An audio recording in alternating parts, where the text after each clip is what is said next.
So it's been about a week since the last episode of Walking Dead, and the question on a lot of people's minds still is, where was Rick Grimes taken? Now, we saw his fate, that he actually wasn't killed off like a lot of people speculated, but he was saved by Jadis and taken off in some helicopters to some unknown location. Now, there's a lot of theories and speculations, so here's just another one brought to you by Nerd Nation.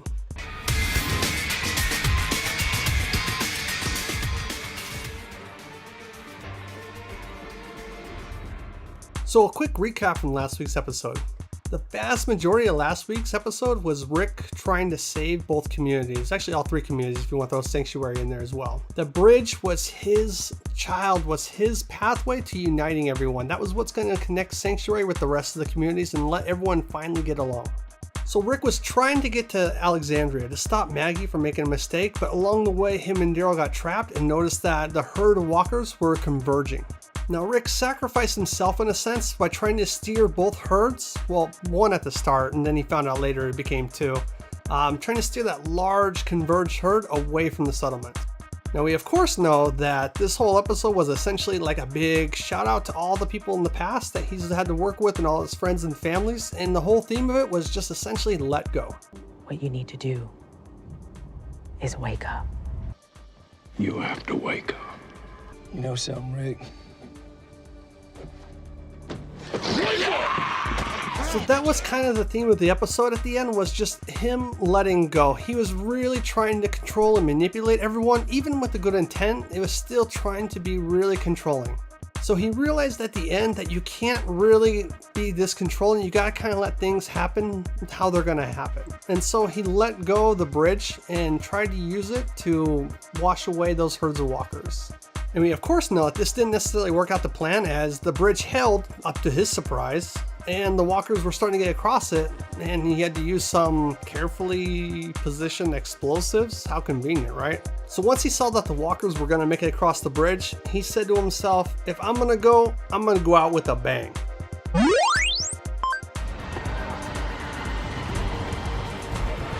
Fire, you son of a... Now somehow, defying the laws of physics, despite him being about 10-15 feet away from the edge of the bridge, he still fell in after the bridge collapsed. This of course ended with Jadis finding him washed up on the shore and convincing the people in the helicopter to take him up and save his life. So where was Rick taken? Where did that helicopter go? Well, our theory is that Rick was taken to the new place called Commonwealth. So we all know this was Andrew Lincoln's last episode on the show, and the reason he said was so he can go spend more time with his family in the UK so they're not growing up their entire lives across the pond. And that would hold true that he wants to take a break from The Walking Dead, except he signed on for 3 more movies. He wants to take a break from The Walking Dead to go be a part of The Walking Dead. To me, that doesn't make any sense, but okay.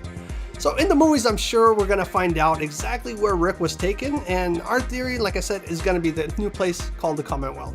So it's been already established and very clear that this story arc they're currently in right now is following along with the comics, part of the Whisperer War. We've already seen the Whisperers. We've seen Alpha. Alpha and Beta have already been cast. They've been announced. It's already established, okay? And there's nothing to dispute here. However, the next story arc follows a group that they encounter in a place called Commonwealth. It's a very large settlement, like it's massive, 50,000 people plus, I believe. Now, this is not just a group, but this is an entire society, a society built to reestablishing life the way it was before the outbreak. They're actually the only ones trying to bring back civilization as they once knew it before the whole zombie apocalypse. The way they find them is that in the comics, Eugene is tinkering with a radio, trying to make contact with anyone out there looking for more survivors. One day he does make contact and he gets back and forth to communicating with this lady and find out that she's part of a settlement, and the trust takes a while to build. I mean, during the whole Whisperer War, they're talking back and forth, establishing trust with each other. Once the war is over though, they finally agree that they have enough trust in each other that they're gonna meet up. And Rick was not too happy that Eugene kept this from him, but he does eventually agree, yeah, we need to see who's out there. Let's go ahead and set up a meeting. They gather up some survivors from Alexandria, Hilltop Kingdom, and they make the trip up to Ohio. Now, we can go into a big long thing about what happens on the trip, who they meet, and all that other stuff, but the kind of big important thing is that the next story arc is they find another society out there, and then they eventually meet up with them and find out that this society is much larger than anyone they encountered. So where are the connections that kind of even point that this theory is remotely true? Well, the first and probably biggest connection of all is that they've already established in the show that they know of some settlement out there over in Ohio. There's a sign in the surviving camp just outside where the bridge is being built pointing to Toledo, Ohio, and that just happens to be the almost exact same spot where Commonwealth is. So what that sign in the settlement is pointing to Toledo is actually Commonwealth. That knowledge would have only came from 3 sources. Now the first would be Eugene. In the comics, he was the one that first made contact with them over the radio and making it more longer range. And we did see in the show that he is working on the radio to expand the range to communicate with other people out there. So obviously the biggest flaw with this is the timing doesn't add up. The sign pointing to Toledo was at the start of season 9, and Eugene is going to be tinkering with the radio in episode 8, not episode 7, 8, somewhere towards the end of the first half. Unless they do a flashback to where he was tinkering with it before season 9 started, that kind of panders out the Eugene theory. So the second person obviously would be that traveler that came to visit Hilltop, wanting to exchange information. She could be an envoy from Commonwealth and just never told them the location that she was from. Or maybe she gave him some information and said, we're from a settlement over in Toledo. Here's how you get to us if you ever want to make establishment or you ever want to make contact. And the third choice would be Jadis, of course. She's in contact with the helicopter people over radio. She's been secretly communicating back and forth behind the scenes. And she might have made up some story about how there's some settlement out there I know about from Toledo. It's too far away for anyone to actually investigate, but it kind of puts it on the map in case, she ever, for some reason, wants to go see them. I don't know why she would publicly announce where they're at, but then keep their contact a secret. So it's kind of a weird one as well. But regardless of who put that sign Toledo up at the camp, it doesn't negate the fact that there still is a sign pointing to Toledo where Commonwealth is taking place in the comics. So another takeaway from the comics is that when they do reach Commonwealth, they find out it's actually, I don't want to say much more advanced because they're still used in current technology, but it's much more civilized. They have sporting arenas, they have restaurants, everyone's working. It's back to kind of essentially how society was before it crashed.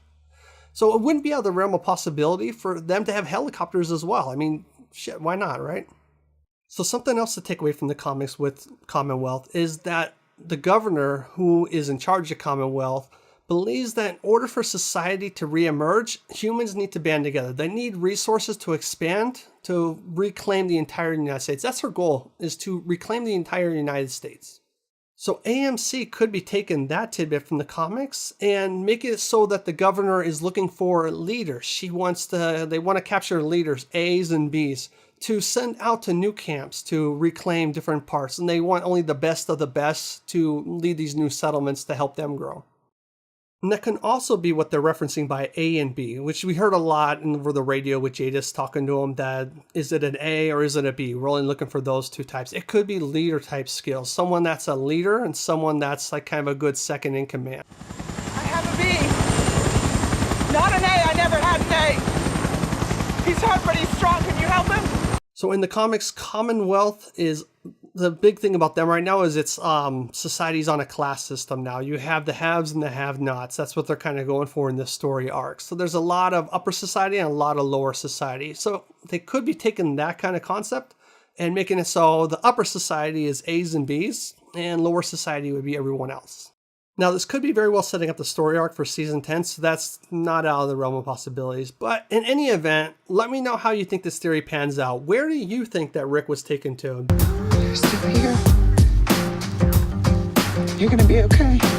Do you think he was taken to Commonwealth, or is he completely off somewhere exclusive to AMC? I mean, they are making movies exclusive to the show, so maybe he is taken to some new place that is exclusive to AMC and nowhere in the comics. But leave your comments in the section below. For the 10 of you that watch this, let me know what you think. And until next time, keep on walking. Drifting on the spaceway by the Beetlejuice Hotel, mapping out constellations of the place I know so well. Sifting through the system for the piece that knows my name. Endlessly I list them in the master game. Welcome to my world.